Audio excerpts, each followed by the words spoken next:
Well, the first presidential debate is now in the books, and it marked the first time in U.S. history that a former president and a sitting president faced off. And there was no love lost between the duo. The idea that somehow we are this failing country. I never heard a president talk like this before. I've never seen anybody lie like this guy.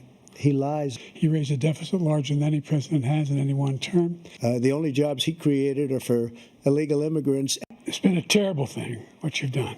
The fact is that the vast majority of constitutional scholars supported Roe when it was decided. He has not done a good job. He's done a poor job, and inflation's killing our country. So here now to talk about the debate and the future of these campaigns are Joel Payne and Kevin Sheridan. I'm going like this because Joel is a CBS News political contributor and Democratic strategist and is actually here with us, also Chief Communications Officer for Move On. Kevin is a former RNC spokesperson and former senior advisor to the Mitt Romney 2012 presidential campaign. Good to see you. But Joel, because you're right here in front of me, I'm going to start with you. The New York Times reported that a House Democrat watching the debate called last night's performance a disaster. As you know, you probably heard little whispers about whether or not there could be perhaps an alternative candidate right now. But, you know, Vice President Harris had a completely different take on it, as you can imagine. I want to play some of the sound, some of what she had to say. It was a slow start. There's no question about that. But I thought it was a strong finish, and in particular because what we know is that when you look at the two sides of the ledger, what we had in Joe Biden is someone who wanted to have a debate based on facts, based on truth. And in Donald Trump, we had what we have come to expect, which is someone who is going to push lies and distract from the reality of the damage he has created and continues to create in our country. All right, Joel, you know it wasn't a great performance by President Biden. So, you know, how big of a concern is this? And is it realistic to consider an alternative candidate at this stage of the game? So if you're Joe Biden, what you don't want is people like me, Democrats like me, going on TV, and the first question they ask is, so how bad was he last night? Right. So obviously, the performance did not land well. Mm-hmm. I do think that people absorb debates and consume debates differently now than they have in the past. And I do think a lot of the work on the behalf of the Biden campaign now will be elevating the moments where they felt like he had strong message delivery and strong content, and hoping to suppress the moments where folks maybe felt like he wasn't as strong.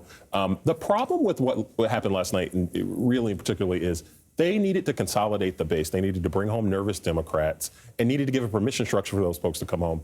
And instead, what they did is they gave a permission structure for those folks to remain nervous. Mm-hmm. And they also created a permission structure for Republicans to make age the main character. And that's a problem.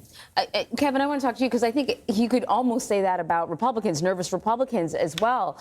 Kevin, Trump, you know, was certainly more restrained, and there was some indication leading up to this that after testing and polling, Republicans wanted him to be nicer. And one could argue that perhaps he was nicer. But how would you analyze his overall performance? I didn't actually watch the debate. I just listened. Right? Because I didn't want to be distracted by the visuals.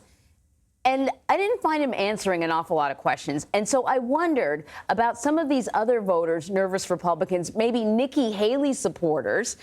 Some people were still, you know, voting for Nikki Haley in some of these last primaries. Do you think former President Donald Trump did enough to woo those voters? All Donald Trump had to do last night was not come out too hot, not do anything crazy. And I think he leaped over that bar very easily. He just had to let Joe Biden talk, and he did. And that doomed him. From the first 5 minutes of the debate, Joe Biden was in trouble, and it never really got better. And so I think Donald Trump passed this with flying aces, and you know, He's been up in all the polls in all the swing states. I think that lead will grow now, and I think the calls for Joe Biden from Democrats all over the opinion page of the New York Times today to get out of the race are going to grow stronger and stronger. I don't know if he'd be willing to do it if the Praetorian Guard that surrounds him in the White House is telling him that this is a real possibility that he's going to have to get out, release his delegates. That's a very difficult, tricky thing. But that call is growing, and it's just going to get louder. Kevin, though, that bar for Donald Trump is incredibly low. I mean, there must be something in both of you gentlemen who are interested in politics, who love this, that is deeply disappointed in the bar being set so low. Yeah, but this is who the voters gave us. So we have to judge on a scale of what we're dealing with. And Donald Trump did, in his own way, speak in some policy terms last night.